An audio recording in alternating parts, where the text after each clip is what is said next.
So we are participating in the Expo after a long time, post-pandemic. This is the first time we are getting out, at least in India, and doing an exposition. So far it's been great. The first day was quite amazing. I mean, the way we have displayed our technology elements, a lot of people got very interested in understanding what we are up to, what has changed in the last few years, and so got a lot of feedback, a lot of interest as well. Yeah, so it was good.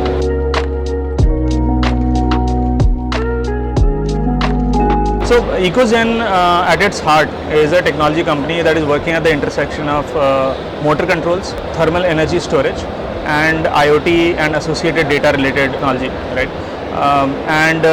Over here we have been working on a lot of these fronts for the past several years, 5+ years, 7+ years, and we have been able to develop a deep expertise on each and every of these fronts, right? The products that we have today, which are currently being displayed, are our current portfolio products and some future products as well. The current ones include our entire portfolio of solar pumping, where we offer very high efficiency solar panels based pumping systems, which consist of a high efficiency motor, PMSO motor, and a motor controller, right, which we have designed in-house. Another thing is a solar powered cooling device, which is an on-farm cooling system, which gets its backup from something called a thermal energy storage system, which we have a patent on. So these are the two major things that we are displaying from our current portfolio. From a future portfolio standpoint, where we are trying to build, where we are doing proof of concept, etc. And one of the key things over there is IoT along with data, right? So IoT is something that has been powering all 80,000, 90,000 devices that we have across the field for quite some time now, and we have developed a lot of expertise in analytics, in predictive analytics, in machine learning to be applied in the industrial domain. But we have been doing it for ourselves, right? So currently, what we are doing is we are opening up our IoT portfolio to across players in the industry, which includes industries like electric vehicles, right?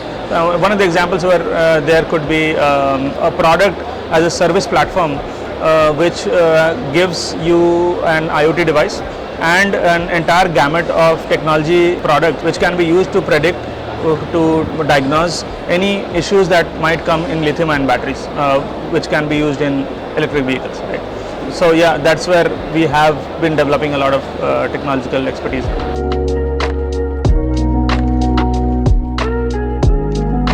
Well, if you look at our solar cold room, we are at our generation 2 of our solar cold room. The first generation took about 2.5 years of continuous R&D efforts to bring it out. Second generation took about maybe a couple of years to do so. And the current R&D that is currently happening is majorly on motor controls, where we are trying to enable motors, for example, something called a synchronous reluctance motor, a switched reluctance motor, which does not contain any magnet but is as efficient as a permanent magnet synchronous motor, right? That is the kind of R&D effort that we're doing. On the other side, where I talked about the IoT bit, a lot of technological investment is going into developing algorithms, right? And not just data-based algorithms, but physics plus database algorithm.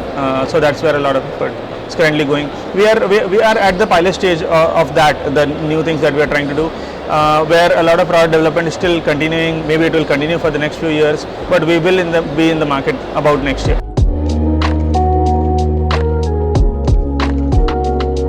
Well, so like I said, we do have this expertise that we are carrying for the past several years, right? About 7 years now since we had deployed our first IoT device, and it's powering about 80,000 devices in the market. So security has been a big focus of ours, where we ensure that user data is something which is preserved very well. The data between the device and the server is extremely secure with industry standard security measures. The APIs that we provide to our industry partners are highly secure. So those things are something which I believe anyone who gets into IoT as a business partner to us would expect, and we are of course there, and that's why we are confident that we should be able to match up to their expectations.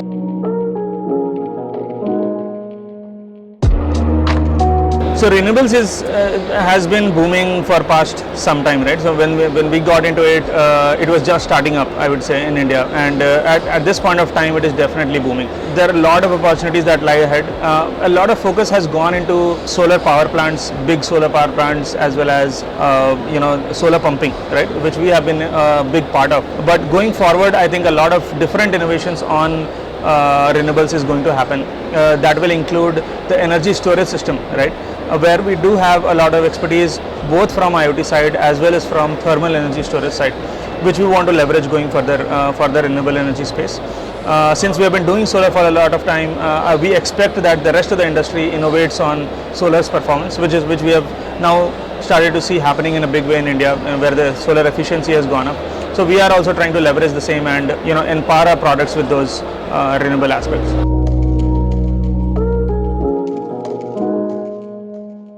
So as you can see, our entire product portfolio, and like I said, maybe around 80,000-90,000 devices today, which we see growing to about a couple of million at least in the next couple of years only, is something which is all of it is smart, right? All of it is powered by not just IoT but an in-depth analytics behind it. What's very important in solar is that you maximize your energy consumption. For that matter, any renewable, because they're ultimately spending a large amount of capex. So maximize your energy output. Make sure that the downtime is as less as possible from any of the component side. We have several components going into this product, and that's where our technology of IoT, data analytics, our predictive analytics capabilities play a big role to create that smartness, right? Apart from that, of course, the smartness comes into picture because you empower the end user as well. For example, a user of a cold storage can control or even view their devices remotely, right? They can set temperature, they can see what's currently going on in their devices. A solar pumping farmer can actually schedule the pumping time to prevent any over usage of water in their field, right?